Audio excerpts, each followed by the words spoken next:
제 사위와 그 시댁은 제 딸이 딸을 임신했다는 사실을 알고는 이성을 잃었습니다. 쓸모없는 계집이라며 딸을 집에서 내쫓았죠. 제가 딸을 거두고 보살폈습니다.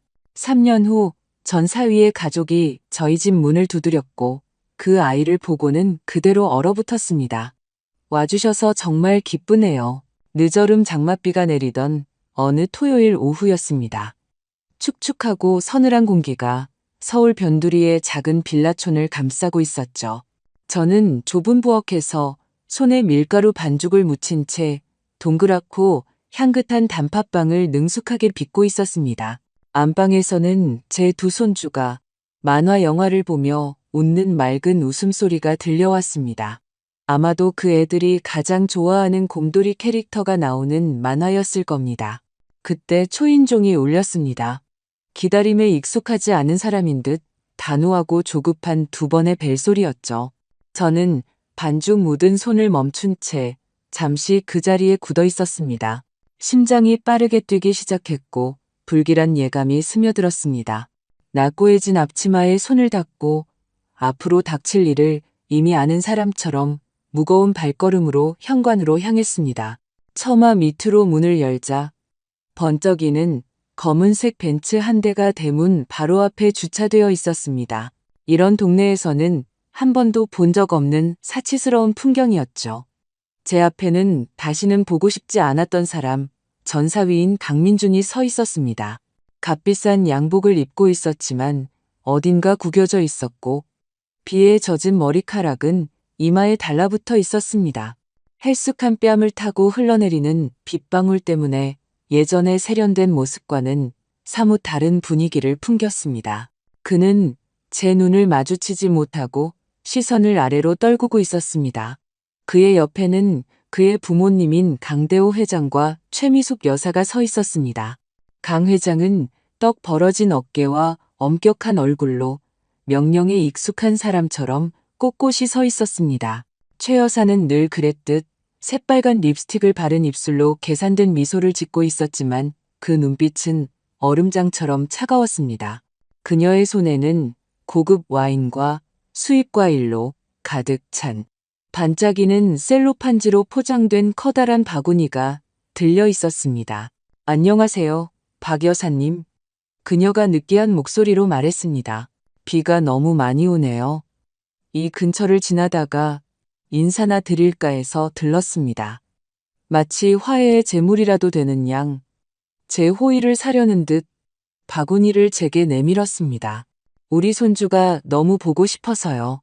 그녀는 극적인 효과를 노리며 말을 길게 느렸습니다. 아이들에게는 온전한 가정이 필요하잖아요. 그렇지 않나요? 그녀의 말은 꿀을 바른 차갑고 날카로운 칼날 같았습니다. 저는 바구니를 한번 쳐다보고는 그녀의 눈을 똑바로 응시했습니다. 가슴에 응어리가 지는 것을 느꼈습니다. 정 때문에 온 것이 아니라는 걸 잘 알고 있었죠. 저는 바구니를 받지 않고 한 걸음 뒤로 물러섰습니다. 문을 더 활짝 열고 속은 온통 떨렸지만 평온한 표정을 유지했습니다. 들어오세요. 밖에 비가 많이 오네요. 저는 마치 평범한 방문객을 맞는 것처럼 무미건조한 톤으로 말했습니다. 그들이 들어서자 낡은 나무 바닥 위로 그들의 구둣발 소리가 울려 퍼졌습니다. 그들의 시선은 의자와 바닥에 아이들 장난감이 흩어져 있는 작은 거실을 훑었습니다. 최 여사의 눈에서 저희 집의 소박함을 자신의 호화로운 대저택과 비교하며 판단하는 기색을 읽을 수 있었습니다. 강 회장은 소파에 앉았지만 조금도 긴장을 풀지 않은 채 뻣뻣한 자세를 유지했습니다. 민주는 마치 사라지고 싶다는 듯 바닥만 쳐다보며 서 있었습니다. 저는 부엌으로 국화차 3잔을 내왔습니다. 손에 떨림을 들키지 않으려 애쓰며 찻잔을 탁자 위에 내려놓았습니다. 최 여사는 다시 달콤하지만 계산적인 목소리로 본론을 꺼냈습니다. 저희가 실수를 했다는 걸 압니다. 하지만 지난 3년 동안 단 하루도 편히 잠든 날이 없었어요.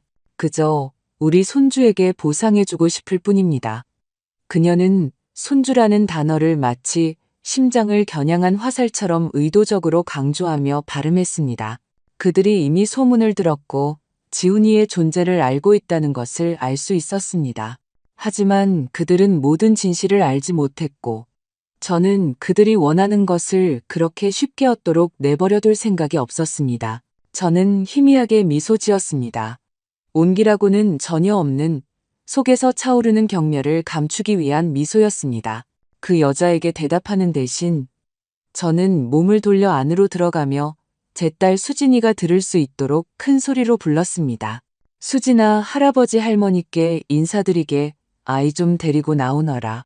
제 목소리에는 저도 모르는 단호함이 서려 있었습니다.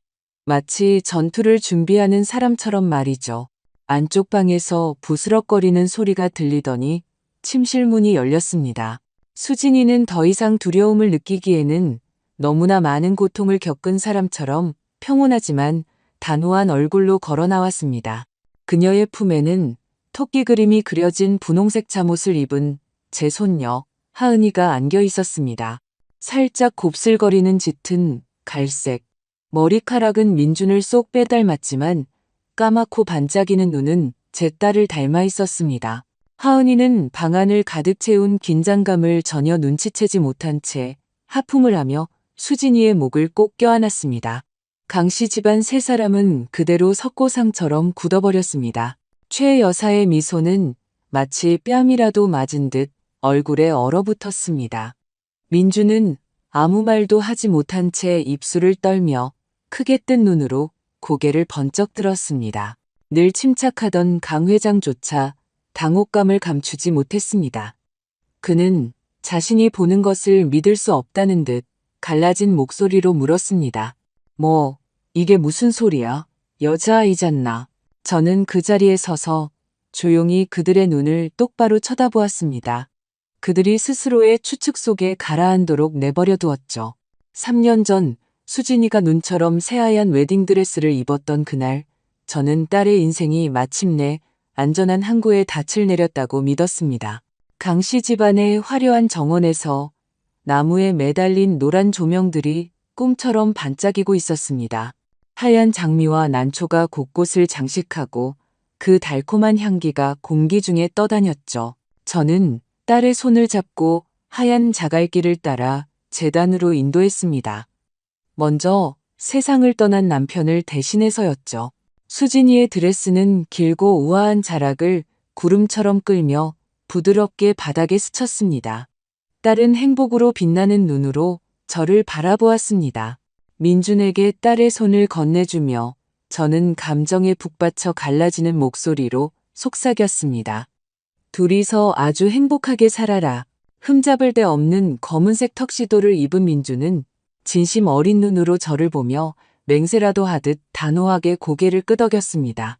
저는 그를 믿었습니다. 제 남편이 살아생전 저를 지켜주었듯 그가 제 딸을 지켜줄 것이라고 믿었습니다. 결혼 후 첫 몇 달은 모든 것이 완벽해 보였습니다. 주말마다 민주는 번쩍이는 차를 몰고 수진이를 데리고 저를 찾아왔습니다. 유명 빵집의 케이크, 신선한 수입과일, 심지어 한 번은 프랑스에서 온 특별한 와인이라며 선물 보따리를 가득 들고 왔습니다.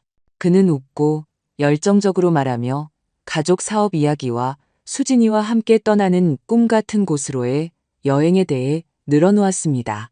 걱정 마세요, 장모님. 이제 수진이는 제 공주님입니다. 그는 자랑스러운 목소리로 말하곤 했습니다. 저는 딸을 바라보았고 발그레한 뺨으로 환하게 웃는 딸의 모습을 보았습니다. 남편이 죽은 뒤 단둘이 서로를 의지하며 힘겹게 살았던 지난 세월을 보상받듯 마침내 인생이 딸에게 미소 짓는다고 생각했습니다. 가끔 수진이는 시어머니인 최 여사에 대해 조심스럽게 이야기했습니다. 어머님은 좀 까다로우시지만 나쁜 분은 아니에요, 엄마. 딸은 저를 안심시키려는 듯 부드럽게 말했습니다. 다만 가문의 대를 이을 아들을 낳아야 한다고 무척 강조하세요. 저는 등골이 오싹했지만 그저 모든 것을 자신들의 규칙에 맞춰 완벽하게 만들고 싶어하는 부자들의 관습일 뿐이라고 생각하려 애썼습니다. 불안감을 떨쳐내고 제가 늘 딸을 사랑했던 것처럼 수진이가 그 집에서 사랑받을 것이라고 스스로를 설득했습니다. 어느 날 수진이가 임신 소식을 알렸습니다. 저는 그 순간을 완벽하게 기억합니다. 툇마루에 앉아 국화차를 마시고 있었는데 전화벨이 울렸고 민준의 흥분된 목소리가 들려왔습니다. 장모님, 수진이가 임신했어요. 저희 아기 가졌어요. 저는 슬픔이 아닌 행복으로 눈물이 차오르는 것을 느꼈습니다. 손주를 품에 안고 이 집의 아이의 웃음소리가 가득할 순간을 상상했습니다. 강씨 집안은 이를 축하하기 위해 파티를 열었고 저를 초대했습니다. 대저택은 환하게 불이 켜져 있었고 하인들은 쉴 새 없이 오갔으며 식탁 위에는 평생 본 적 없는 요리들이 놓여 있었습니다. 최 여사는 와인잔을 들고 자랑스럽게 미소 지으며 선언했습니다. 이 아이는 우리 강씨 가문의 자랑이 될 겁니다. 저는 그 화려함 속에서 이질감을 느꼈지만 마음만은 따뜻했습니다. 하지만 그 행복은 오래가지 않았습니다. 어느 날 오후 마당을 쓸고 있는데 다시 전화가 울렸습니다. 수진이었습니다. 목소리가 평소의 밝은 모습과 달리 떨리고 있었습니다. 엄마, 금방이라도 끊어질 듯한 목소리로 딸이 말했습니다. 방금 초음파 검사받고 나왔는데 의사 선생님이 딸이래요. 제가 대답할 틈도 없이 전화기 저편에서는 긴 침묵이 흐르더니 유리잔 깨지는 소리가 들렸습니다. 그리고 제가 듣고 있다는 사실을 모르는 듯 최 여사의 날카롭고 잔인한 목소리가 울려 퍼졌습니다. 딸이라고? 이 쓸모없는 것? 우리 강씨 집안에 저런 쓸모없는 계집은 필요 없어. 쓸모없는 것이라는 말은 가슴에 비수처럼 꽂혔습니다. 저는 수진이를 불렀지만 전화는 갑자기 끊겼습니다. 딸의 번호로 그리고 민준의 번호로 수십 번 전화를 걸었지만 아무도 받지 않았습니다. 끔찍한 일이 닥쳐올 것 같은 느낌, 형언할 수 없는 두려움이 가슴을 짓눌렀습니다. 정확히 일주일 후 한밤중에 다시 전화벨이 울렸습니다. 저는 벌떡 일어나 떨리는 손으로 수화기를 들었습니다. 수진이의 번호였습니다. 엄마, 도와줘. 딸의 목소리는 흐느낌과 수화기 너머로 들려오는 바람 소리에 섞여 갈라지고 있었습니다. 나 집에서 쫓겨났어. 저는 아무 생각도 할 수 없었습니다.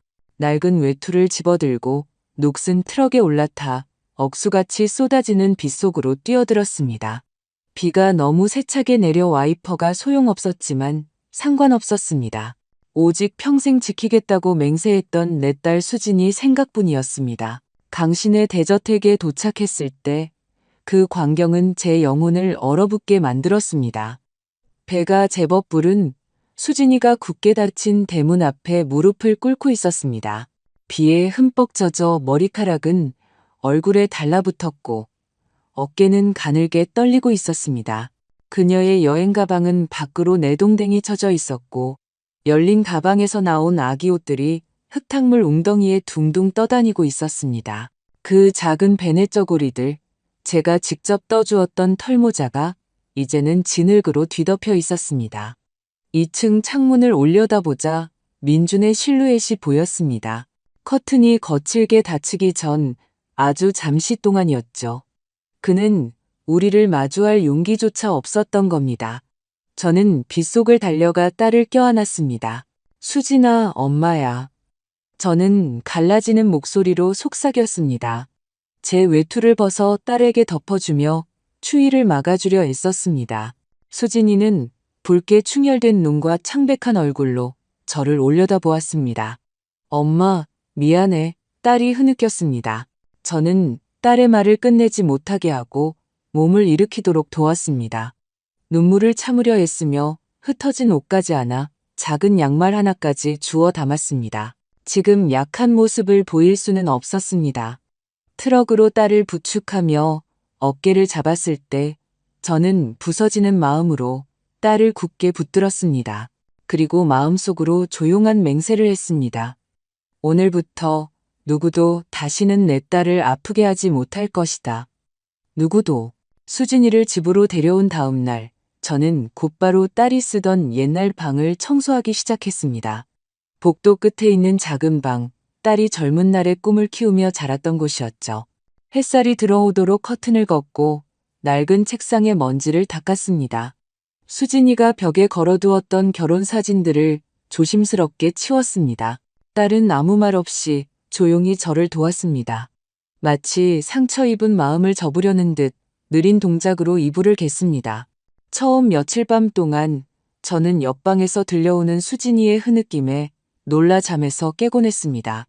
딸은 제가 듣지 않기를 바라는 듯 아주 희미하게 울었지만 이 작은 집에서는 모든 소리가 증폭되었습니다. 어느 날 밤 더는 견딜 수 없어 조용히 방문을 밀고 들어갔습니다. 희미한 스탠드 불빛 아래 수진이는 침대에 웅크린 채배를 감싸 안고 속삭이고 있었습니다. 아가야, 미안해, 미안해. 눈은 붉게 부어 있었고 얼굴은 눈물로 얼룩져 있었습니다. 저는 다가가 딸 옆에 앉아 안아주었습니다. 내 잘못은 아무것도 없어, 수진아. 저는 떨리는 목소리로 말했습니다. 넌 내가 아는 가장 강한 사람이란다. 저는 제가 아는 가장 영양가 있는 음식들을 만들기 시작했습니다. 제가 수진이를 임신했을 때 어머니가 해주시던 바로 그 음식들이었죠. 향긋한 미역국, 생강을 넣은 닭곰탕, 그리고 손으로 직접 짠 오렌지 주스. 너와 아기를 위해서 먹어야 해. 저는 딸 앞에 음식을 놓아주며 말했습니다. 수진이는 고개만 끄덕일 뿐 숟가락을 들었지만 눈빛은 여전히 공허했습니다. 매일 오후 저는 딸을 데리고 나무가 우거진 동네 길을 산책시켰습니다. 신선한 공기와 새소리가 딸에게 조금이나마 평화를 되찾아주기를 바랐습니다. 하지만 이웃들의 시선, 호기심, 어린 표정, 그리고 등 뒤에서 들려오는 수군거림은 수진이가 고개를 숙이게 만들었습니다. 박 여사님, 따님이 남편한테 버림받았다면서요? 시장에서 채소를 사던 한 이웃이 대놓고 물었습니다. 저는 차갑게 미소 지으며 대답했습니다. 저희 집안일은 제가 알아서 합니다. 하지만 속으로는 깊은 고통을 느꼈습니다. 수진이 때문에 아픈 것이 아니라 세상이 그녀에게 얼마나 잔인할 수 있는지 때문에 아팠습니다. 일주일 후 민준의 변호사에게서 전화가 왔습니다. 그의 목소리는 지나치게 정중했고 이혼 절차를 마무리하기 위해 만나자고 했습니다. 저는 수진이의 반응을 살피며 딸을 바라보았습니다. 딸은 지쳤지만 단호한 눈빛으로 고개를 끄덕였습니다. 가요, 엄마, 딸이 말했습니다. 우리는 제가 상상했던 화려한 사무실이 아닌 작은 카페로 갔습니다. 테이블은 낡은 나무로 되어 있었고 볶은 커피향이 공기를 가득 메웠으며 천장에 매달린 램프가 마치 조용한 조롱처럼 희미하게 공간을 비추고 있었습니다. 민주는 수진이에게 단 한 번의 눈길도 주지 않은 채 차가운 표정으로 나타났습니다. 그는 마치 거래를 끝내러 온 사람처럼 변호사와 함께 우리 맞은편에 앉았습니다. 그는 숨이 멎을 만큼 큰 금액이 적힌 수표를 테이블 위에 올려놓았습니다. 그는 수진이 쪽으로 종이를 밀며 무미건조한 목소리로 말했습니다. 이거 받고 다시는 내 앞에 나타나지 마. 저는 딸이 어떻게 할지 지켜보았습니다. 수진이는 수표를 쳐다보더니 고개를 들어 그의 눈을 똑바로 응시했습니다. 처음으로 그녀의 시선은 흔들리지도 두려움을 보이지도 않았습니다.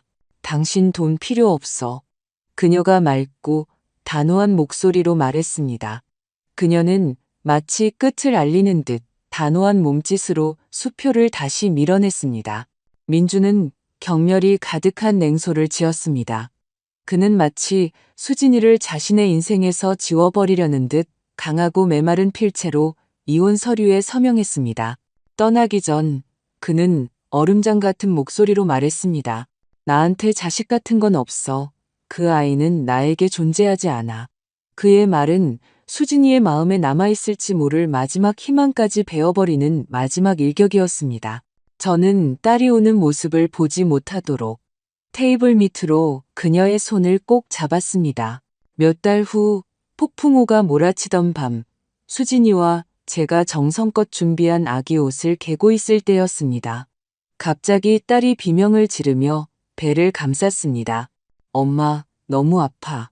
딸이 밀랍처럼 창백한 얼굴로 속삭였습니다. 양수가 터진 것을 보고 저는 겁에 질렸습니다.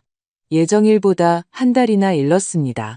즉시 구급차를 불렀지만 전화기 저편의 목소리는 폭풍으로 나무가 쓰러져 도로가 막혔다고 말했습니다. 지체할 시간이 없었습니다. 저는 낡은 트럭에 수진이를 태우고 빗줄기를 뚫고 달렸습니다. 물이 바퀴 절반까지 차올랐고 바람이 유리창에 부딪혀 윙윙거렸지만 두렵지 않았습니다. 오직 한 가지 생각뿐이었습니다. 내 딸을 안전한 곳으로 데려가야 한다. 동네 보건소는 작고 모든 것이 부족했습니다. 머리가 희끗한 나이든 의사 한 명과 걱정스러운 표정의 젊은 간호사 2명뿐이었습니다.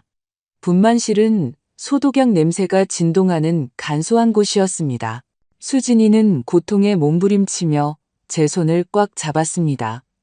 손톱이 제 살을 파고들었습니다. 저는 딸 곁을 지키며 속삭였습니다. 힘내, 딸. 엄마가 여기 있잖니. 몇 시간의 사투 끝에 맑고 우렁찬 첫 울음소리가 들렸습니다. 간호사 중 한 명이 외쳤습니다. 건강한 여자아이예요. 저는 안도의 한숨을 내쉬며 뺨을 타고 흐르는 눈물을 느꼈습니다. 지친 수진이는 약하게 미소 지었고 눈은 행복으로 빛났습니다. 저는 세상의 모든 짐이 사라지는 것을 느끼며 딸의 손을 잡았습니다. 하지만 그때 의사가 미간을 찌푸렸습니다. 그는 다시 수진이의 배에 청진기를 대보더니 배가 아직 많이 가라앉지 않은 것을 알아차렸습니다. 그는 놀란 표정으로 고개를 들었습니다. 잠깐만요. 아직 끝나지 않았습니다. 아기가 한 명 더 있어요. 분만실은 정적에 휩싸였습니다. 저는 믿을 수 없다는 듯 그 자리에 얼어붙었습니다. 15분 후 더 크고 힘찬 또 다른 울음소리가 공기를 갈랐습니다. 의사는 떨리는 목소리로 아기를 들어 올렸습니다. 맙소사, 남자아이입니다. 쌍둥이를 낳았군요. 아들과 딸입니다. 저는 기쁨과 슬픔이 뒤섞인 감정에 휩싸여 두 손주를 껴안았습니다. 탈진한 상태에서도 미소 짓는 수진이를 보며 우리는 가장 힘든 시련을 이겨냈다는 것을 알았습니다. 며칠 후 수진이와 아기들이 위험에서 벗어났을 때 저는 딸이 초음파 검사를 받았던 사립병원으로 갔습니다. 결과지를 판독했던 의사를 만나게 해달라고 요청했습니다. 그는 긴장된 표정의 중년 남성이었고 기계적인 어조로 설명했습니다. 임신 초기였습니다. 남자아이가 여자아이 뒤에 가려져 있어서 초음파에 나타나지 않았을 가능성이 있습니다. 그의 설명은 저를 납득시키지 못했습니다. 무언가 석연치 않다는 것을 알았지만 더 이상 따지지 않기로 했습니다. 대신 저는 결심을 내렸습니다. 아들인 지훈이는 우리의 비밀이 될 것이다. 저 바깥 세상, 강씨 집안 같은 사람들은 단지 성별 때문에 아기를 거부했다. 그들은 지훈이의 존재를 알 자격이 없었다. 저는 수진이와 두 손주를 바라보며 다짐했습니다. 우리는 사랑으로 아이들을 키울 것이다. 그 가족의 거짓과 잔인함으로부터 멀리 떨어진 곳에서 그 비오는 밤 제 딸을 쓰레기처럼 집에서 내쫓았던 그 모든 일이 있은 후 강씨 집안이 감히 다시 우리 집 문을 두드릴 것이라고는 생각조차 하지 못했습니다. 그들이 모든 인연을 영원히 끊었다고 믿었죠. 하지만 저는 틀렸습니다. 사실 그들은 때를 기다리며 우리를 계속 지켜보고 있었습니다. 그리고 이제 쌍둥이에 대한 소문을 듣고는 위선과 탐욕을 드러낸 채 제 집 앞에 나타난 것입니다. 수진이가 작은 하은이를 데리고 나온 후 강씨 집안 세 사람은 소파에 미동도 없이 앉아 있었습니다. 저희 집 작은 거실의 공기는 마치 그들의 존재가 모든 산소를 빨아들인 것처럼 무겁게 가라앉았습니다. 토끼 잠옷을 입은 하은이는 자신에게 쏟아지는 차가운 시선을 전혀 눈치채지 못한 채 하품을 하며 눈을 비볐습니다. 수진이는 딸을 굳게 안고 서 있었습니다. 얼굴은 평온했지만 시선은 칼날처럼 날카로웠습니다.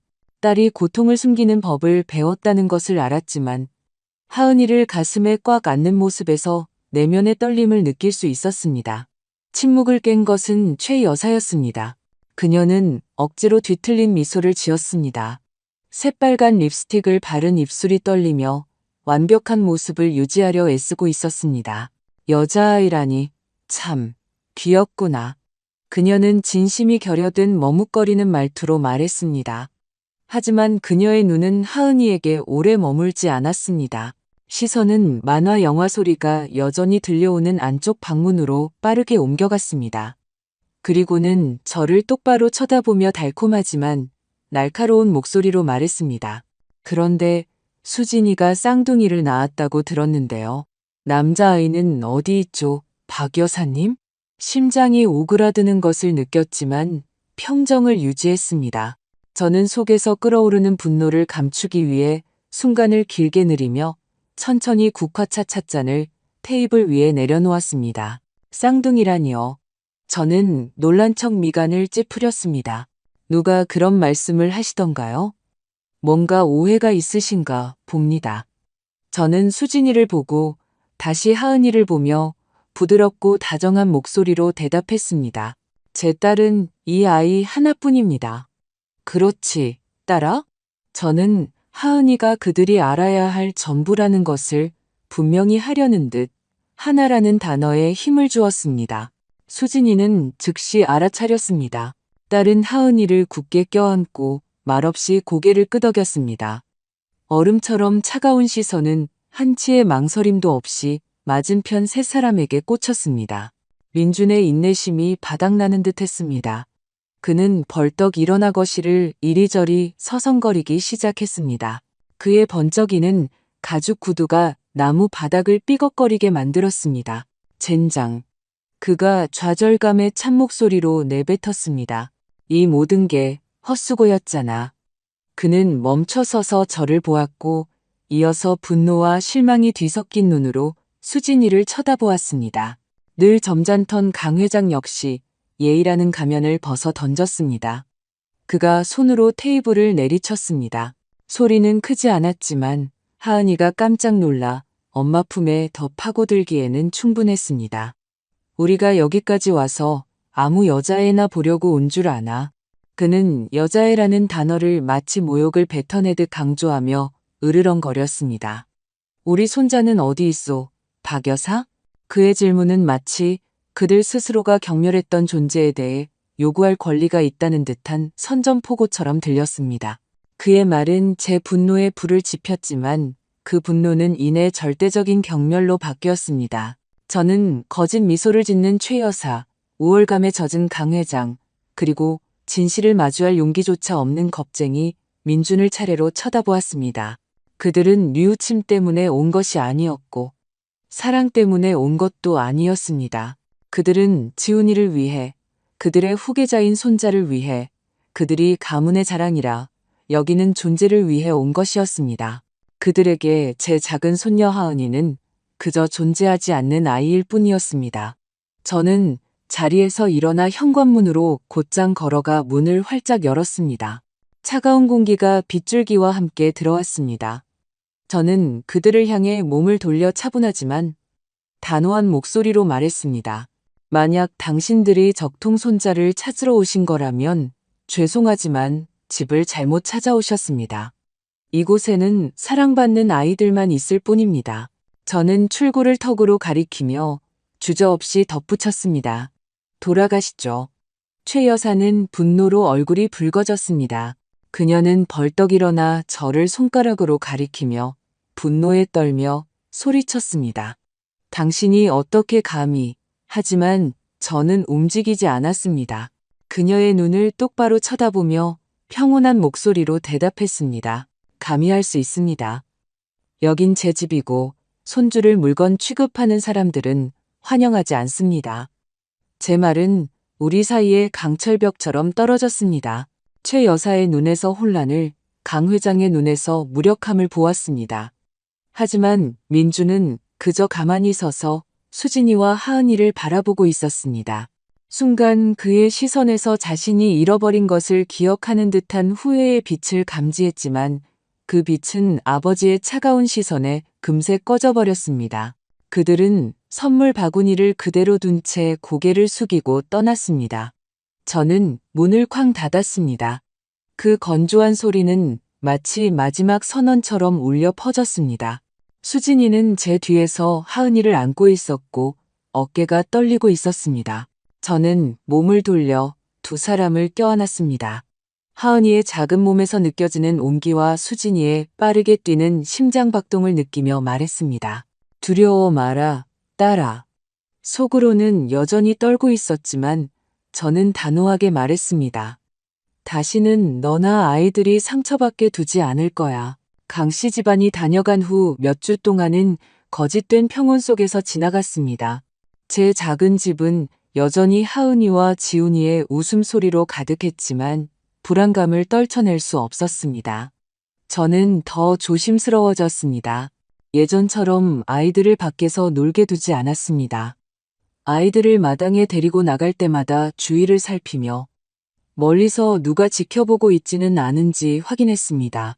아이들이 제 두려움을 눈치채지 않기를 바랐지만 집 앞을 차가 지날 때마다 심장이 철렁 내려앉았습니다. 어느 날 오후 지훈이의 찢어진 스웨터를 꿰매고 있는데 친절한 옆집 아주머니가 갓 구운 바나나 빵 한 접시를 들고 문을 두드렸습니다. 그녀는 자리에 앉아 차를 한 모금 마시더니 무심코 말했습니다.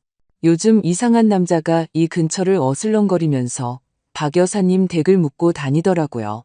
그녀는 악의 없이 호기심에 말했지만 그 말은 제게 바늘처럼 밝혔습니다. 뭐라고 물었는데요? 저는 손으로 바늘을 꽉 쥐면서도 아무렇지 않은 척 물었습니다. 옆집 아주머니는 어깨를 으쓱했습니다. 여사님이 어디 사시는지, 여기 몇 명이 사는지, 그리고 아이들에 대해서도 물었어요. 저는 아무 말 안 하고 그냥 알아서 찾아보라고 했죠. 저는 고맙다고 미소 지었지만 그녀가 떠난 후 저는 보이지 않는 손이 목을 조르는 것처럼 그 자리에 얼어붙었습니다. 강씨 집안이 포기하지 않았다는 것을 즉시 알 수 있었습니다. 그들은 지훈이의 흔적을 맡았고 멈추지 않을 것이었습니다. 그날 밤 저녁 식사 직후 수진이와 제가 하은이와 지훈이에게 밥을 먹이고 아이들이 방에서 블록을 가지고 놀고 있을 때 초인종이 울렸습니다. 건조하고 금속성의 소리가 경고처럼 울렸습니다. 수진이는 걱정스러운 눈으로 저를 쳐다보더니 본능적으로 하은이를 품에 안았습니다. 저는 심호흡을 하고 문으로 걸어가 무슨 일이든 기다릴 준비를 하고 문을 열었습니다. 노란 현관등 아래에는 민준과 그의 아버지 강 회장만 서 있었습니다. 더 이상 번쩍이는 벤츠는 없었고 낡은 세단이었습니다. 마치 겸손하게 보이기 위해 그들의 진짜 의도를 숨기기 위해 일부러 선택한 것처럼 보였습니다. 민주는 세련된 양복 대신 평범한 회색 스웨터를 입고 문 앞에 서 있었습니다. 하지만 저는 그의 얼굴에 떠오른 후회하는 표정이 치밀하게 연습된 것임을 즉시 알아차렸습니다. 그는 고개를 숙이고 바닥을 보며 떨리는 목소리로 말했습니다. 장모님, 지난번에는 저희가 너무 충격을 받아서 그랬습니다. 장모님과 수진이에게 용서를 구합니다. 그저 너무 지쳤을 뿐입니다. 그의 말은 한치의 진심도 없이 외운 대사처럼 들렸습니다. 저는 팔짱을 끼고 그들을 안으로 들이지 않은 채 입구를 막았습니다. 피곤하다는 건 내 핏줄을 부정할 핑계가 되지 않아. 저는 아무 감정도 드러내지 않은 채 차가운 목소리로 대답했습니다. 강 회장이 한 걸음 앞으로 나섰습니다.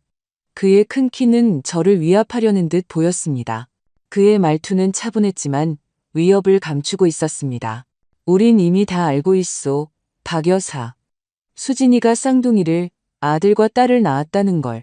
우리 사람들이 공원에서 아이들을 봤소. 그의 말은 제가 가족을 지키기 위해 쌓아 올린 벽을 부수는 총알 같았습니다. 피가 머리로 솟구치는 것을 느꼈지만 아무렇지 않은 척 평정을 유지하려 애썼습니다. 저는 조금의 두려움도 없이 그의 눈을 똑바로 쳐다보았습니다. 당신네 사람들이요? 그럼 우리가 범죄자라도 되는 것처럼 감시하고 있었다는 거군요. 민주는 처음으로 고개를 들어 제 뒤에 하은이를 안고 서 있는 수진이를 똑바로 쳐다보았습니다. 수진아, 제발. 그가 떨리는 목소리로 말했지만 그것이 진정한 뉘우침이 아니라는 것을 알았습니다. 내 아들을 보게 해줘. 내가 아빠가 되고 싶어. 그는 마치 수진이가 안고 있는 손녀 하은이는 존재하지 않는다는 듯 아들이라는 단어를 강조했습니다. 그의 말에 저는 이성을 잃었습니다. 저는 침묵 속에서 울려 퍼지는 말은 웃음을 터뜨렸습니다. 아빠가 된다고? 저는 날카로운 어조로 말했습니다. 넌 3년 전에 내 딸을 빗속에 무릎 꿇게 내버려뒀을 때, 딸의 뱃속에 있던 아이가 존재하지 않는다고 말했을 때 그 권리를 포기했어. 저는 한 걸음 앞으로 나서며 한 단어 한 단어 힘주어 말했습니다. 정말로 내 아이들이 보고 싶다면 여기 내 딸과 손녀가 있어. 하지만 당신들은 이 아이들을 쓰레기처럼 취급했지. 당신들은 내 손주들 중 누구도 다시 볼 자격이 없어. 제 말은 무자비한 강철벽과 같았습니다. 민준의 시선이 흔들리는 것을 보았지만 강 회장은 아니오라는 대답을 받아들이지 않는 사람처럼 굳은 표정을 유지하고 있었습니다. 그때 안에서 작은 발소리가 들렸습니다. 호기심 많은 지훈이가 밖으로 달려나와 제 다리 뒤에 숨어 큰 눈으로 그들을 쳐다보았습니다. 할머니, 이분들은 누구예요? 아이는 아무것도 이해하지 못한 채 순진한 목소리로 물었지만 그 질문은 제 가슴을 꿰뚫었습니다. 민준과 강 회장의 시선은 욕망과 탐욕으로 가득 찬 채 지훈이에게 꽂혔습니다. 그들이 원하는 것이 사랑 때문이 아니라 그들이 말하는 후계자 때문이라는 것을 똑똑히 볼 수 있었습니다. 저는 부드럽게 지훈이를 안으로 밀어넣고 그 시선들로부터 아이를 보호하며 방문을 닫았습니다. 누나랑 가서 놀아, 아가. 저는 긴장감을 눈치채지 못하게 하려는 듯 다정한 목소리로 말했습니다. 강 회장의 가면이 마침내 벗겨졌습니다. 그는 더 가까이 다가왔고 그의 목소리는 위협처럼 들렸습니다. 감히 그렇게 행동하지 마시오. 우리 손자를 못 보게 막고 있는 거요. 당신을 고소하겠소. 민준이 용기를 되찾은 듯 더 단호한 어조로 끼어들었습니다. 법은 우리 편일 겁니다. 아이에게는 아버지가 필요해요. 이런 비참한 곳보다 더 나은 미래가 필요하다고요. 비참한이라는 단어는 뺨을 때리는 것과 같았습니다. 저는 제가 수진이를 키우고 손주들을 보호했던 제 작은 집을 둘러보았습니다. 호화롭지는 않을지라도 사랑으로 가득한 곳이었습니다. 그런데 제 핏줄을 버린 그가 감히 비참하다고 부르는 것이었습니다. 저는 한치의 두려움도 없이 그들의 눈을 똑바로 쳐다보았습니다. 마음대로 하세요. 저는 차분하지만 차가운 목소리로 말했습니다. 저는 거짓말쟁이들을 두려워하지 않아요. 법정에서 당신들과 맞설 준비가 되어 있습니다. 저는 한 걸음 뒤로 물러나 손잡이에 손을 얹고 그들 앞에서 문을 쾅 닫았습니다. 자물쇠가 잠기는 건조한 소리가 단호한 선언처럼 울려 퍼졌습니다. 그들은 우리 삶에 있을 자리가 없었습니다. 강씨 집안이 분노에 찬 얼굴로 떠나고 정확히 일주일 후 우체부가 문 앞에 나타났습니다. 그는 가정법원의 붉은 인장이 찍힌 두꺼운 봉투를 건넸습니다.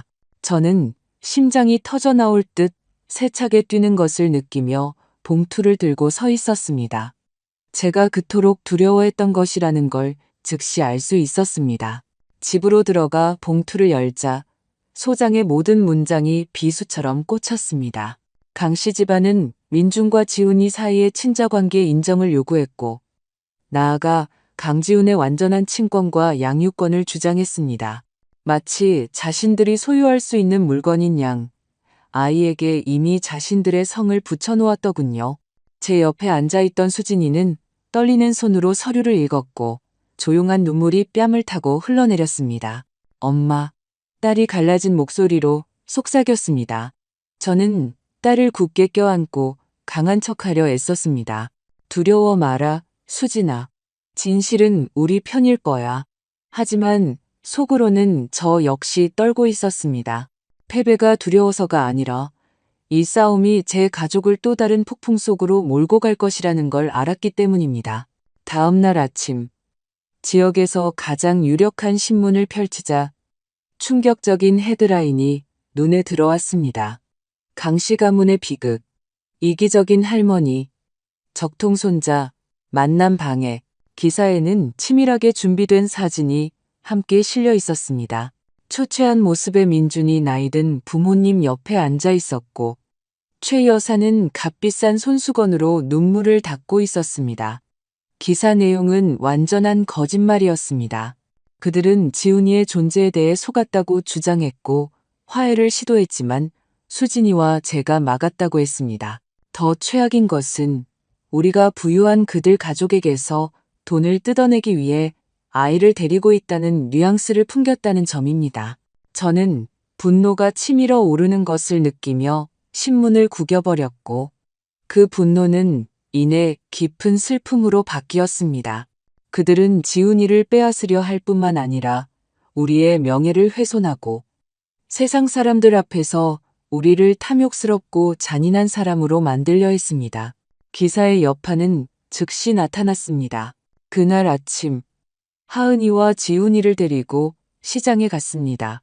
아이들은 늘 그렇듯 제 손을 잡고 유치원 이야기를 들려주었지만 주변의 이상한 시선들을 느낄 수 있었습니다. 평소에 반갑게 인사하던 채소 가게 아주머니는 이제 말없이 물건 무게만 재고는 등을 돌렸습니다.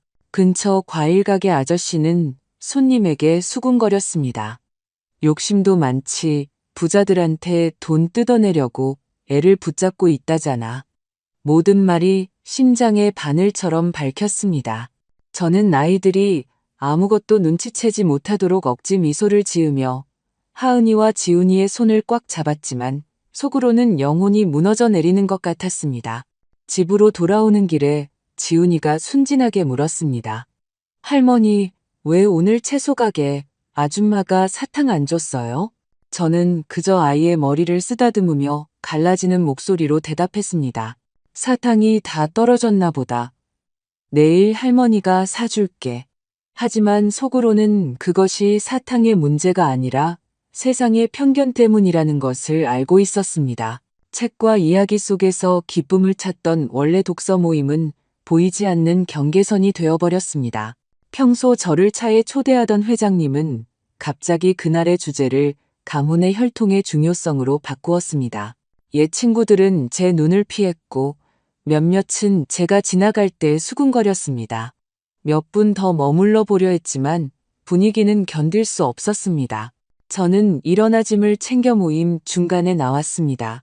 밖에서는 저녁 노을이 어깨 위로 떨어졌지만 저는 그 어느 때보다 외로웠습니다. 친구라고 믿었던 이들의 배신은 제 영혼을 찢어놓았습니다. 이 세상의 진실이 설 자리가 아직 남아있는지 의문이 들었습니다. 하지만 가만히 앉아 기다릴 수만은 없다는 것을 알았습니다. 강씨 집안이 거짓으로 가득 찬 이야기를 계속 지어내도록 내버려둘 수는 없었습니다. 저는 돌아가신 남편의 오랜 친구인 김인섭 변호사를 찾아갔습니다. 김 변호사님은 이미 은퇴하셨지만 정의로운 분이라는 명성은 동네에 여전히 자자했습니다. 저는 노란 데이지가 가득한 정원이 있는 그의 작은 집으로 찾아갔습니다. 그는 제가 수진이가 강씨 집에서 쫓겨났던 밤부터 그들이 지훈이를 보게 해달라고 요구하며 나타났던 일까지 모든 이야기를 하는 동안 주의 깊게 들어주었습니다. 제가 이야기를 마치자 그는 진지하지만 따뜻한 눈빛으로 고개를 끄덕였습니다. 박 여사님, 제가 이 사건을 돕겠습니다. 돈 때문이 아니라 정의를 위해서입니다. 그의 말은 어둠 속 한 줄기 빛과 같았고 더 이상 혼자가 아니라는 것을 느꼈습니다. 우리는 증거를 모으기 시작했습니다. 저는 집으로 돌아와 옷장에 보관해 두었던 가족의 추억이 담긴 낡은 나무 상자를 열었습니다. 그 안에는 수진이의 이혼 서류와 함께 민준이 곧 태어날 아이에 대한 모든 권리와 책임을 자발적으로 포기한다고 서명한 문서가 있었습니다. 또한 민준이 분노에 차섰었던 너와 그 아이와는 어떤 관계도 맺고 싶지 않다고 잔인하게 적힌 누런 종이 쪽지도 발견했습니다. 그 문장을 읽을 때마다 깊은 고통을 느꼈지만 동시에 그것이 우리의 가장 강력한 무기라는 것을 알았습니다. 또한 지난 3년 동안 수진이와 제가 아이들을 키우는 데 드는 모든 비용, 즉 분유, 기저귀, 병원 진료비 등을 부담했다는 것을 증명하는 서류들을 준비했습니다. 강 씨 집안에서는 단일원도 오지 않았습니다. 모든 영수증, 모든 청구서는 우리의 굳건함의 증거였고 저는 그것들을 모두 두꺼운 파일에 보관했습니다. 한편 강 씨 집안의 변호사는 계속해서 신문에 등장하며 비극적인 어조로 인터뷰를 했습니다. 그는 한 번도 만나보지 못한 손자에 대한 사랑과 헤어진 가족의 고통에 대해 이야기했습니다. 모든 단어는 그들의 이기심과 탐욕을 숨기는 거짓된 페인트 칠이었습니다. 수진이와 저는 침묵을 지키기로 했습니다. 김 변호사님은 차분하지만 단호한 목소리로 제게 말했습니다. 그들이 말하게 두세요, 박 여사님. 말을 많이 할수록 실수를 하게 될 겁니다. 우리는 법정에서 단 한 번만 말할 겁니다.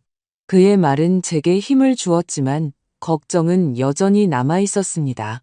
매일 밤 저는 거실에 앉아 잠든 손주들을 바라보며 자문했습니다. 만약 우리가 진다면 내가 어떻게 이 아이들을 지킬 수 있을까? 재판 전날 밤 수진이와 저는 거실에서 마주 앉았습니다. 노란 전구 불빛이 딸의 얼굴을 비추었고 그 모습은 강하면서도 동시에 연약해 보였습니다. 엄마, 딸이 떨리는 목소리로 말했습니다. 만약 우리가 지면 어떡해요? 딸의 질문은 제 영혼을 꿰뚫었지만 저는 딸의 손을 잡고 테이블 위에 쌓인 서류 더미를 가리켰습니다. 진실은 여기 있단다. 저는 단호하게 대답했습니다. 그리고 진실은 절대 지지 않아. 저는 딸을 안심시키기 위해 미소 지으려 애썼지만 속으로는 그저 기도할 수밖에 없었습니다. 저는 정의를 위해, 제 손주들을 위해, 그리고 이미 너무 많은 고통을 겪은 수진이를 위해 기도했습니다. 재판 당일 시내 가정법원의 법정은 긴장감으로 가득했습니다. 공기는 무거웠고 호기심 어린 시선들로 가득 차 있었습니다. 왼쪽에는 기자들이 카메라를 들고 우리의 이야기를 선정적인 헤드라인으로 만들 준비를 하고 있었고 오른쪽에는 동네 주민들이 앉아 있었습니다.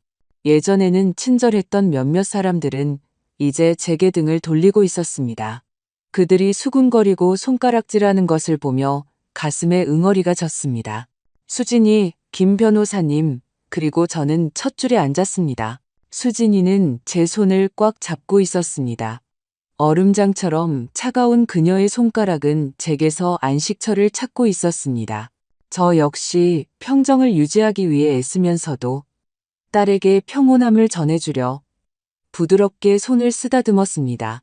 반대편에는 강씨 집안이 차가운 조각상처럼 등을 꼿꼿이 세우고 앉아 있었습니다. 민주는 가장 값비싼 양복을 입고 있었지만 얼굴은 창백했고 눈은 공허했으며 불안감을 감추려는 듯 보였습니다. 최 여사는 마치 재판이 아니라 휴가를 온 사람처럼 검은 선글라스를 끼고 있었습니다. 그리고 강 회장은 결코 패배를 모르는 명령에 익숙한 사람처럼 철옹성 같은 표정을 유지하고 있었습니다. 그를 보자 얼음장 같은 분노가 등줄기를 타고 흘렀지만 저는 평정을 유지해야 한다고 되뇌었습니다. 이것은 단지 지훈이를 위한 싸움이 아니라 우리 가족의 명예와 우리가 견뎌온 모든 것을 위한 싸움이었습니다. 강씨 집안의 변호사인 깔끔한 외모의 젊은 남자가 변론을 시작하기 위해 일어섰습니다. 그는 마치 가득 찬 극장에서 연기하는 배우처럼 유창하게 말했습니다. 그는 끊어진 부자간의 신성한 유대, 손자를 보지 못하는 조부모의 고통에 대해 이야기했습니다. 그는 강씨 집안이 최근에 구입한 값비싼 장난감과 아동복 청구서를 마치 애정의 증거인 양 보여주었습니다. 저는 그 청구서들을 보며 속이 울렁거리는 것을 느꼈습니다. 그것들은 사랑이 아니라 지훈이를 차지하기 위해 그들이 꾸민 쇼의 일부일 뿐이었습니다. 그리고 그가 증인을 부르자 독서 모임 회장님이 증인석에 오르는 것을 보고 제 심장이 멎었습니다. 제게 차를 권하고 친절하게 웃어주던 그 여자는 이제 제 시선을 피하고 있었습니다. 그녀는 단조로운 목소리로 증언했습니다. 박 여사님 댁이 요즘 형편이 많이 나아진 것 같아요. 어디선가 돈을 받았다는 소문도 들리고요. 그녀의 말은 마치 우리가 지훈이를 이용해 이득을 취하고 있다는 것을 암시하는 칼날 같았습니다. 법정은 웅성거렸고 제가 탐욕스럽고 이기적인 여자인 양 시선이 꽂히는 것을 느꼈습니다. 수진이는 제 손을 더 꽉 잡았고 눈물을 참고 있다는 것을 알 수 있었습니다. 우리 차례가 되었을 때 김 변호사님은 서두르지 않았습니다. 그는 저를 첫 번째 증인으로 불렀습니다. 저는 다리가 떨렸지만 굳은 마음으로 일어섰습니다. 증인석에 올라 법정을 바라보자 제 인생 전체가 심판받는 듯한 기분이 들었습니다. 강씨 집안 변호사는 저를 비웃는 미소로 쳐다보며 도발적인 질문을 던졌습니다. 박 여사님, 제 의뢰인의 부유한 집안에서 어떤 이득이라도 얻으려고 아이를 붙잡고 있었던 거죠. 그렇죠? 법정은 다시 웅성거렸고 그 수군거림은 가슴에 밝히는 바늘 같았습니다. 저는 심호흡을 하고 그의 눈을 쳐다본 다음 민준을 향해 몸을 돌려 법정 전체에 울려 퍼지는 낮지만 단호한 목소리로 말했습니다. 이득이요? 저는 당신들이 버린 것을 보살폈을 뿐입니다. 저는 한 단어 한 단어 영혼 깊은 곳에서부터 말을 꺼내기 시작했습니다. 3년 전 급이 오는 밤 배가 부른 수진이가 강씨 집안 대문 앞에서 무릎을 꿇고 있었고 아기 옷이 진흙탕에 버려져 있던 것을 발견했던 이야기를 했습니다. 커튼 뒤에서 딸을 돕지 않고 지켜보기만 하던 민준의 실루엣을 묘사했습니다. 수진이와 제가 강씨 집안의 단일원의 도움도 없이 모든 것을 혼자 감당했던 그 후의 낮과 밤들을 이야기했습니다. 법정에는 침묵이 흘렀습니다. 제 차분하지만 힘있는 목소리만 들릴 뿐이었습니다. 몇몇 사람들이 고개를 숙이고 다른 이들은 눈물을 닦는 것을 보았습니다. 저는 동정을 얻기 위해 말한 것이 아니었습니다. 진실이 밝혀지도록 말한 것이었습니다. 김 변호사님이 일어나 증거를 제시하기 시작했습니다. 법정의 큰 화면이 켜졌습니다. 먼저 민준이 곧 태어날 아이에 대한 모든 권리와 책임을 자발적으로 포기한다고 서명한 이혼합의서 조항을 큰 소리로 읽었습니다. 엄격한 표정의 중년 여성 판사가 민준에게 서명을 확인해달라고 요청했습니다. 그는 거의 들리지 않게 중얼거렸습니다. 네, 제 것이 맞습니다. 법정 전체가 술렁였고 그의 얼굴이 더욱 창백해지는 것을 보았습니다. 이어서 김 변호사님은 민준이 직접 쓴 편지 원본을 판사에게 제출하고 그 이미지를 화면에 투사했습니다. 너와 그 아이와는 어떤 관계도 맺고 싶지 않다는 문장이 강씨 집안의 거짓 연극을 깨부수는 비수처럼 선명하게 나타났습니다. 놀라움의 수군거림이 법정을 휩쓸었습니다. 기자들은 쉴 새 없이 사진을 찍기 시작했습니다. 저는 민준을 보았습니다. 그는 고개를 숙이고 의자 팔걸이를 꽉 쥐고 있었습니다. 최 여사는 공황 상태에 빠진 눈으로 선글라스를 벗었고 강 회장은 자존심의 마지막 조각이라도 지키려는 듯 미동도 없이 앉아 있었습니다. 마지막으로 김 변호사님은 오래된 파일을 열어 수진이가 임신한 상태에서 집에서 쫓겨났고 강씨 집안이 이 문제를 덮기 위해 소에게 합의금만 지급했다는 기록이 있음을 지적했습니다. 그의 목소리는 단호해졌습니다. 그들은 자신들의 행동을 부인하지 않았습니다. 재판장님, 그저 숨기기 위해 돈을 썼을 뿐입니다. 그의 말은 강씨 집안 변호사가 아무 대답도 하지 못하게 만드는 일격과 같았습니다. 그는 횡설수설하며 방어하려 했지만 명백한 증거들 앞에서 모든 것은 소용없었습니다. 판사는 엄격하지만 공정한 표정으로 강씨 집안을 똑바로 쳐다보았습니다. 이 재판은 친자 관계에 대한 것이 아니라 명예와 책임에 대한 것입니다. 그녀가 울리는 목소리로 말했습니다. 여러분께서 3년 전에 이 아이를 버렸다는 것은 명백합니다. 그녀가 의사봉을 책상 위로 힘껏 내리쳤습니다. 그 건조한 소리는 최종 판결을 알렸습니다. 법원은 강민준 씨의 청구를 기각합니다. 미성년 자녀 강지훈과 강하은의 법적 친권 및 양육권은 전적으로 그들의 어머니인 박수진 씨와 외할머니에게 있습니다. 세상이 멈춘 것 같았습니다. 수진이가 뺨을 타고 흐르는 눈물을 흘리며 저를 꽉 껴안았습니다. 저도 딸을 마주 안으며 우리 두 사람에게서 뿜어져 나오는 온기와 안도감을 느꼈습니다. 김 변호사님은 미소 지으며 제 어깨에 손을 얹고 속삭였습니다. 우리가 해냈습니다. 박 여사님. 저는 강씨 집안 쪽을 보았습니다. 두 노인은 고개를 숙이고 있었고 민주는 종이장처럼 창백한 얼굴로 미동도 없이 서 있었습니다. 그 순간 저는 만족감이 아니라 깊은 슬픔을 느꼈습니다. 그들은 패배했지만 그들의 이기심과 거짓말의 대가는 평생 짊어지고 가야 할 것이었습니다. 법정문이 우리 뒤로 닫혔을 때 저는 수진이와 함께 나왔습니다. 기자들이 마이크와 카메라를 들고 우리에게 몰려들었습니다. 이번에 그들의 시선은 비난이 아니라 마침내 우리 이야기를 조금이나마 이해한 듯한 공감의 눈빛이었습니다. 김 변호사님은 늘 그렇듯 차분하게 한 걸음 앞으로 나와 손을 들어 그들을 제지했습니다. 그는 단호한 목소리로 짧은 한마디만 했습니다. 정의는 실현되었습니다. 저는 감사함으로 가슴이 벅차올라 그를 바라보았습니다. 그 말은 비록 간단했지만 제 마음속에 있던 짐의 일부를 씻어내는 시원한 바람처럼 느껴졌습니다. 반대편에서 강씨 집안은 운이 좋지 않았습니다. 기자들이 그들을 둘러쌌고 플래시가 끊임없이 터졌으며 대중의 외침이 공기를 가득 메웠습니다.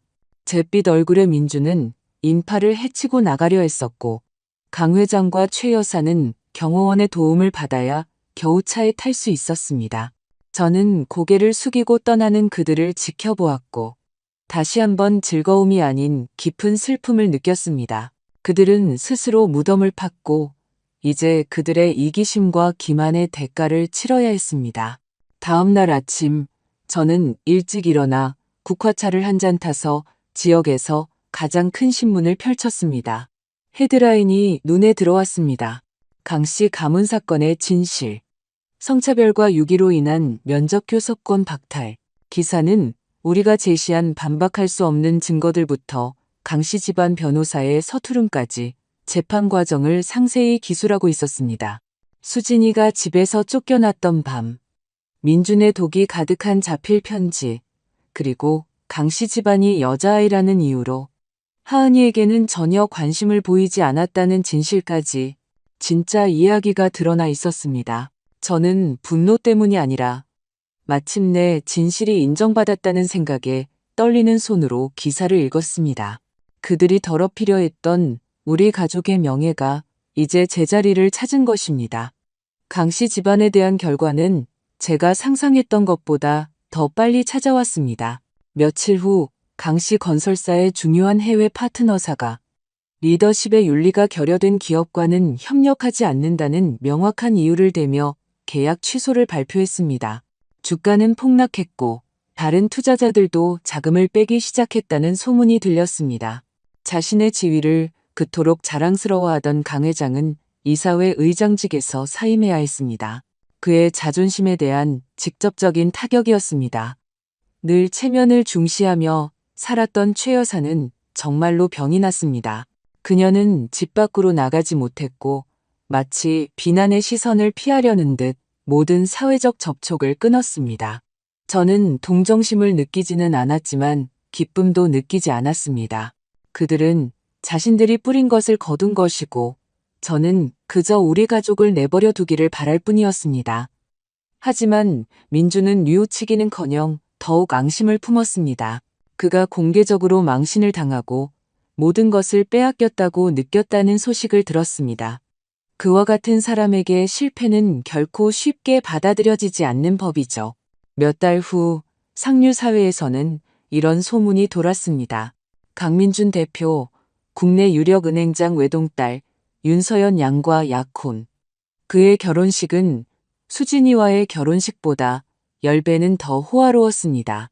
신문 사진에는 꽃과 조명으로 가득한 정원에서 빛나는 신부 옆에선 세련된 민준의 모습이 담겨 있었습니다. 그는 자신이 여전히 승자이며 더 나은 것을 가질 수 있다는 것을 증명하기 위해 재기하려 한다는 말이 돌았습니다. 하지만 그 사진 속 그의 눈을 보았을 때 저는 감출 수 없는 공허함을 보았습니다. 한편 우리의 삶은 조금씩 정상으로 돌아왔습니다. 비록 이전과는 다른 정상이었지만요. 어느 날 아침 수상한 남자들에 대해 경고해 주었던 이웃 아주머니가 바나나 빵 한 접시를 들고 저희 집 문을 두드렸습니다. 박 여사님, 죄송해요.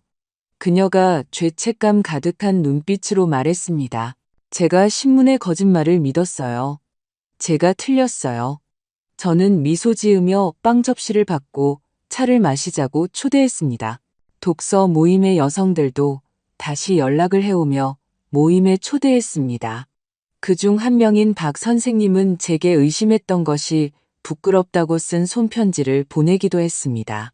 저는 안도감과 함께 약간의 슬픔을 느끼며 편지를 읽었습니다. 우리 가족의 명예는 회복되었지만 재판 날들의 상처는 여전히 마음속에 잠재해 있었습니다. 수진이는 이 모든 시간 동안 변했습니다. 더 이상 울거나 원망하지 않았습니다. 어느 날 오후 하은이와 지훈이의 옷을 개고 있을 때 수진이가 민준의 호화로운 결혼식 기사가 실린 신문을 들고 들어왔습니다. 저는 어떤 반응이라도, 눈물 한 방울이라도, 씁쓸한 말 한마디라도 기대했지만 수진이는 그저 침착하게 신문을 접어 테이블 위에 올려놓았습니다. 이제 상관없어요, 엄마. 그녀가 차분하지만 단호한 목소리로 말했습니다. 그는 그가 원하는 삶을 살면 돼요. 제게는 하은이와 지훈이가 있잖아요. 그걸로 충분해요. 저는 딸을 보았고 고통을 대신한 강인함을 보았습니다. 그리고 가슴 깊은 곳에서 자부심을 느꼈습니다. 그날 밤 잠들기 전 하은이와 지훈이에게 동화책을 읽어주다가 테이블 위에 아직 놓여있는 신문을 곁눈질로 보았습니다. 민준과 윤서연의 결혼 사진이 불빛 아래 빛나고 있었지만 저는 속으로 미소 지을 뿐이었습니다. 행복하다고 증명하려 애쓰는 사람이 대개 속은 가장 공허한 법이지 라고 생각했습니다. 민준을 비웃으려고 한 것이 아니라 세월을 통해 배운 진실이었기 때문입니다. 진정한 행복은 세상에 보여주는 것에 있는 것이 아니라 이렇게 앉아 손주들의 웃음소리를 듣고 가족의 온기를 느끼는 순간에 있다는 것을요. 재판이 끝난 지 3년이 지났고 우리의 삶은 새로운 리듬을 찾았습니다. 항상 쉽지만은 않았지만요. 수진이는 동네 서점에서 파트타임 격리로 일자리를 구했습니다. 수입은 많지 않지만 자신의 힘으로 돈을 벌고 무엇보다 자신감을 되찾기에 충분했습니다. 새로 들어온 책에 대해 이야기하거나 손님이 좋아하는 소설을 찾아줄 때마다 딸의 눈이 반짝이는 것을 봅니다. 그 순간들은 마치 강씨 집안이 남긴 상처가 조금씩 치유되는 것을 보는 것 같아 제게 평화를 줍니다. 지훈이와 하은이는 이제 6살이 되어 초등학교에 들어갔습니다. 지훈이는 활발한 아이로 늘 집안을 뛰어다니며 축구공을 보물처럼 껴안고 있습니다. 땀에 흠뻑 젖어도 웃으며 동네 아이들과 하루 종일 마당에서 놀 수 있죠. 반면에 하은이는 더 차분합니다. 창가에 앉아 그림 그리는 것을 좋아하는데 데이지로 가득 찬 아이의 그림은 설명하기 힘든 따뜻함으로 제 마음을 채웁니다. 이 두 아이는 이 집의 기쁨이자 빛입니다. 매일 밤 제 곁에 웅크리고 앉아 동화책 이야기를 듣거나 시시한 장난에 웃을 때마다 겪었던 모든 일이 그만한 가치가 있었다고 느낍니다. 때때로 강씨 집안에 대한 소문이 들려옵니다. 그들의 회사는 윤 씨 집안의 지원 덕분에 위기에서 벗어났지만 예전의 명성을 되찾지는 못했다고 합니다. 강 회장은 이제 자신의 그림자일 뿐이며 사교 행사에는 거의 모습을 드러내지 않습니다. 체면에 목숨 걸던 최 여사는 상류층 파티에서 거의 자취를 감추었습니다. 그들에 대해 많이 생각하지는 않지만 그 이야기들은 비록 늦더라도 정의는 언제나 제 길을 찾아간다는 것을 상기시켜 줍니다. 어느 가을밤, 공기가 제법 쌀쌀해진 저녁 식사 후 식탁을 치우고 있었습니다. 수진이는 하은이와 지훈이의 숙제를 봐주며 지훈이가 선생님께 칭찬받은 문제를 보여줄 때마다 이따금 미소 지었습니다. 집은 평온했습니다. 공책 넘기는 소리와 아이들의 속삭임만 들릴 뿐이었죠. 그때 초인종이 울렸습니다. 침묵을 가르는 칼날처럼 건조한 두 번의 벨소리였습니다. 제 심장이 쿵하고 내려앉았습니다. 마치 강씨 집안과의 대립의 기억이 한꺼번에 되살아나는 것 같았습니다. 수진이가 걱정스러운 빛으로 고개를 들었습니다. 저는 심호흡을 하고 앞치마에 손을 닦고 문을 열러갔습니다. 노란 현관등 아래 민준이 서 있었습니다. 3년 전에 그가 아니었습니다. 세련된 양복도 오만한 시선도 없었습니다. 낡은 코트를 입고 있었고 깡마르고 수염은 자라 있었으며 얼굴은 초췌했습니다. 깊은 다크서클은 잠 못 이루는 밤들을 말해주고 있었습니다. 그는 마치 삶에 패배한 사람처럼 움츠리고 서 있었습니다. 그가 바닥을 보며 잠긴 목소리로 중얼거렸습니다. 아이들을 달라고 온 게 아닙니다. 그저 용서를 구하고 싶어서요. 저는 그를 안으로 들이지 않은 채 문 앞에 서서 침묵을 지켰습니다. 그가 무슨 말을 할지 듣고 싶었지만 제 마음속에는 더 이상 신뢰를 위한 공간이 남아있지 않았습니다. 그는 심호흡을 하고 마치 한 단어 한 단어 깊은 곳에서 꺼내기가 힘든 듯 갈라지는 목소리로 말하기 시작했습니다. 그는 윤서영과의 결혼 생활에 대해 이야기했습니다. 사랑 이야기라기보다는 경제적인 계약에 가까웠죠. 그녀는 아름답지만 차가워요. 그가 씁쓸한 미소를 지으며 말했습니다. 항상 모든 걸 통제하려 하고 제 과거에 대해 늘 질투하죠. 제가 제 아이들을 지키지 못했기 때문에 실패자라고 말해요. 그는 국내외에서 온갖 종류의 시술을 시도했지만 3년이 지나도록 아이를 가질 수 없었다고 털어놓았습니다.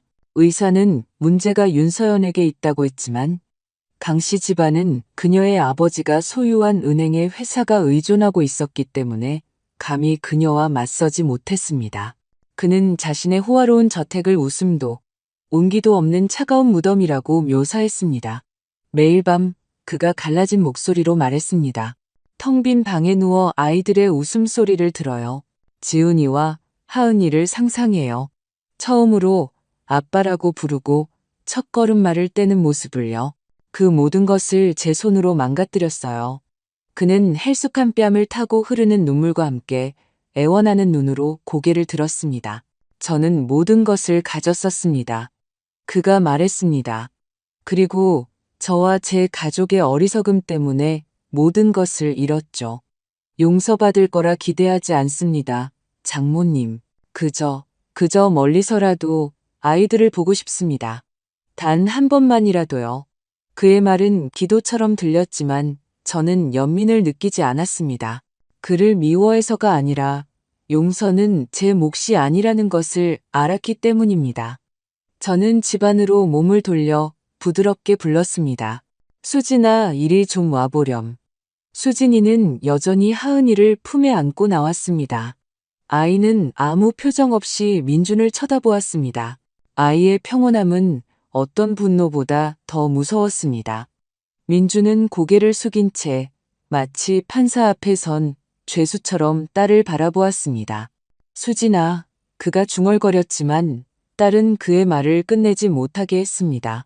수진이는 오랫동안 그를 바라보다가 차분하고 평온한 목소리로 말했습니다. 난 이미 당신을 용서했어요. 민준 씨, 아주 오래전에요. 그는 희망의 빛이 어린 눈으로 고개를 들었지만 수진이는 같은 톤으로 말을 이었습니다. 하지만 당신을 용서한 건 당신과 다시 시작하기 위해서도 당신이 내 아이들의 삶의 일부가 되게 하기 위해서도 아니에요. 내 자신과 평화롭게 지내기 위해 당신을 용서한 거예요. 그녀의 말은 원망도 분노도 없는 그저 담담하게 말해진 진실처럼 깔끔한 단절이었습니다. 그리고는 한 걸음 뒤로 물러나 제 옆에 서서 하은이를 굳게 껴안았습니다. 가세요. 수진이의 목소리는 흔들리지 않았습니다. 민주는 무언가 더 말하고 싶은 듯 그 자리에 멈춰 섰지만 수진이의 시선은 더 이상 할 말이 없다는 것을 분명히 하고 있었습니다. 그는 몸을 돌려 희미한 가로등 불빛 아래로 멀어져 갔습니다. 그의 깡마른 형체는 어둠 속으로 서서히 사라졌습니다. 민준이 저희 집 앞에 나타났던 그날 밤 이후 그는 다시는 우리를 괴롭히지 않았습니다. 하지만 가끔 주말 오후가 되면 그의 낡은 세단이 길모퉁이에 주차되어 있는 것을 보곤 했습니다.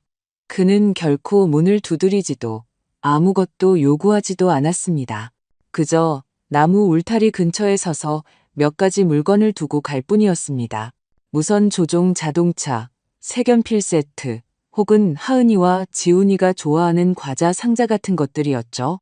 그 선물들은 언제나 정성스럽게 포장되어 있었고 떨리는 글씨로 쓴 아이들에게라는 작은 쪽지가 함께 있었습니다. 지훈이와 하은이는 아이들의 순수함으로 늘 신나게 달려가 선물을 받았습니다. 아, 친절한 아저씨가 오셨다. 지훈이가 장난감 자동차를 꽉 껴안고 기쁨에 찬 눈으로 소리쳤습니다.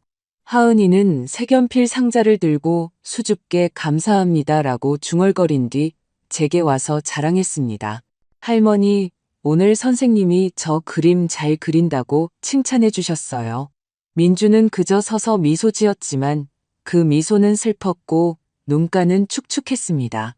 한 번은 그가 몸을 숙여 아이들을 재빨리 껴안았습니다. 불과 몇 초였죠. 그리고는 뒤도 돌아보지 않고 몸을 일으켜 떠났습니다. 수진이와 저는 창가에서 아무 말 없이 그를 지켜보았습니다. 분노도 만족감도 없었습니다. 그저 조용한 받아들임만이 있었죠. 아이들은 그가 아버지라는 사실을 몰랐고 어쩌면 그 편이 더 나을지도 몰랐습니다. 남편의 기일이 되던 날, 매년 그랬듯 수진이와 저는 하은이와 지훈이를 데리고 그의 묘를 찾았습니다. 공원묘지는 시 외곽에 있었는데 유칼립투스 나무가 줄지어 서 있고 나무잎들이 바람에 속삭이는 곳이었습니다. 저는 묘비를 닫고 남편이 가장 좋아했던 노란 국화 한 다발을 올려놓았습니다. 하은이와 지훈이는 근처에서 놀았고 아이들의 맑은 웃음소리가 고요한 공기 중에 울려 퍼졌습니다. 저는 묘 옆에 앉아 낮은 목소리로 속삭였습니다. 여보, 보고 있어요? 우린 잘 지내요. 수진이는 당신이 생각했던 것보다 훨씬 강하고 손주들은 우리의 가장 큰 기쁨이에요. 수진이가 제 옆에 앉아 말없이 어깨에 머리를 기댔습니다. 딸의 온기를 느끼며 순간 깊은 평화가 저를 감쌌습니다. 그때 수진이가 바람처럼 부드러운 목소리로 말했습니다. 엄마, 이제 민준 씨에 대한 미움이 느껴지지 않아요. 그저 안도감만 들어요. 그 사람을 그렇게 보는 게 행복하지는 않아요. 딸의 말에 저는 가만히 있었습니다. 딸의 머리를 쓰다듬으며 미소 지었습니다. 넌 많은 어른들이 평생 이해하지 못하는 교훈을 배웠구나. 때로는 진정한 승리가 적을 이기는 데 있는 게 아니라 자기 자신 안에서 평화를 찾는 데 있다는 것을. 수진이는 보이지 않는 짐을 막 내려놓은 사람처럼 새로운 빛이 어린 눈으로 고개를 끄덕였습니다. 저는 고통이 빚어낸 성숙함을 딸에게서 보았고 자랑스러움으로 가슴이 벅찼습니다. 집으로 돌아왔을 때는 이미 저녁이 다 되어가고 있었습니다. 저녁 노을이 작은 거리를 황금빛으로 물들이고 집들은 나무들 사이에 숨어 있었습니다. 문을 열려는데 울타리 앞에 서 있는 민준을 보았습니다. 이번에는 선물을 가져오지 않았습니다. 그저 낡은 코트 주머니에 손을 넣은 채 그림자처럼 서 있을 뿐이었습니다. 그의 얼굴은 마지막으로 보았을 때보다 더 초췌해 보였고 다크서클은 더 깊어져 있었습니다. 그가 저를 보았고 그의 눈에는 더 이상 애원이 아닌 너무 많은 상실을 겪은 사람의 피로감만이 담겨 있었습니다. 지훈이와 하은이가 그를 보고는 곧장 달려갔습니다. 착한 아저씨. 지훈이가 그의 손을 잡아당기며 신나게 외쳤습니다. 아저씨, 오늘 할아버지 뵈러 갔었어요. 할아버지는 언덕에 계신데 거기에 예쁜 나무가 엄청 많아요. 하은이가 부드러운 목소리로 끼어들었습니다. 제가 할아버지 그림 그려드렸어요. 보실래요? 민주는 몸을 숙여 슬픈 미소를 지으며 아이들의 머리를 쓰다듬었습니다. 그때 지훈이가 아이의 순수함으로 물었습니다. 아저씨는 아빠 있어요? 아저씨 아빠는 아저씨를 사랑해요? 아이의 순진한 질문은 비수와 같았습니다. 민주는 그대로 얼어붙었습니다. 그는 대답하지 못하고 그저 고개를 숙여 하은이와 지훈이의 머리카락을 꽉 쥐었습니다. 마치 그 순간을 조금이라도 더 붙잡고 싶다는 듯이 수진이는 문턱에 서서 그 광경을 지켜보고 있었습니다. 그녀의 눈에는 더 이상 폭풍도, 고통도, 원망도 없었습니다. 저는 그녀 곁에 서서 그녀에게서 뿜어져 나오는 강인함을 느꼈습니다. 민준이 고개를 들어 수진이를 그리고 저를 보았습니다. 그의 시선은 무언가 말하고 싶어 하는 듯 했지만 말은 나오지 않았습니다. 그는 몸을 돌려 멀어져 갔습니다. 그의 깡마른 실루엣은 저녁 노을 속으로 서서히 사라졌습니다. 하은이와 지훈이는 집으로 달려들어와 그 친절한 남자의 방문이 그저 지나가는 순간이었던 것처럼 하루 종일 있었던 일에 대해 웃고 이야기하며 떠들었습니다. 저는 둥지로 돌아가는 새들이 보이는 맑고 푸른 하늘을 올려다보았습니다. 마치 모든 폭풍이 지나가고 부드러운 고요함만 남은 듯 이상한 평화를 느꼈습니다. 미래가 우리에게 무엇을 가져다 줄지 알 수 없었습니다.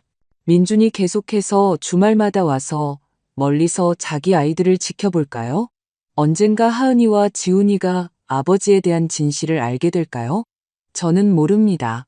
하지만 한 가지는 확실히 압니다.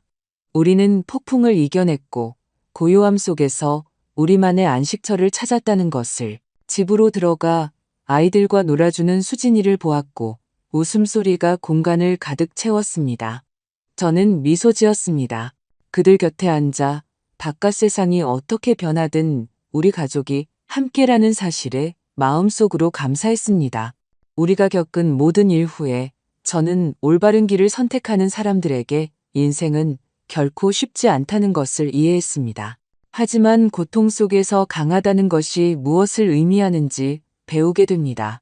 진정한 사랑은 명예나 돈, 가문에서 오는 것이 아니라 조용한 희생과 옳은 것을 지키는 마음에서 온다는 것을 깨달았습니다. 행복은 대저택에 있는 것이 아니라 사랑에 둘러싸여 자라는 아이들의 미소에 있습니다.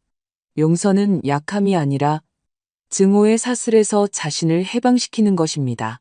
저는 돈이나 권력으로 이긴 것이 아니라 진실은 언젠가는 반드시 밝혀진다는 믿음으로 이겼습니다.